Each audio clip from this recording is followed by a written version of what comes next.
All right, going to let the chickens out. It's been raining all night. I don't know what we're going to be facing as far as the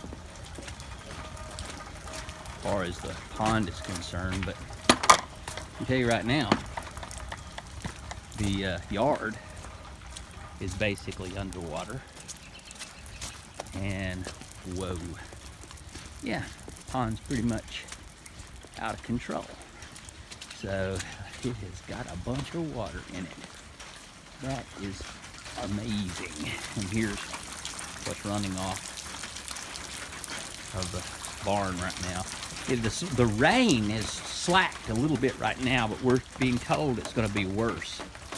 That it's going to get a lot worse. So, yeah, here, look at this earthworm right here. They're like, hey, we gotta get out of here. Turn these chickens loose. One of them spots that earthworm. They're gonna be excited.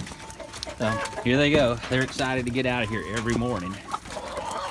Hey guys, welcome to the world. Got one too many roosters. Whoa, crazy animal. Let's see what we got in here. One chicken left. Egg there. Everything looks good. All right. Let's get a little feed in their bellies. There's the goat. Oh, whoa. Yeah, things are crazy down here. This is amazing.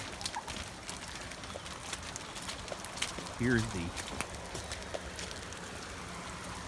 the drainage coming from the swamp. That's the swamp over there. Everything runs out of that field. Comes right there, pours into this pond, and of course the pond is overflowing. You guys, what do y'all want? Alright guys, well, let's get a little bit of feed in these chickens and whatnot, and then I'll get back into some dry weather.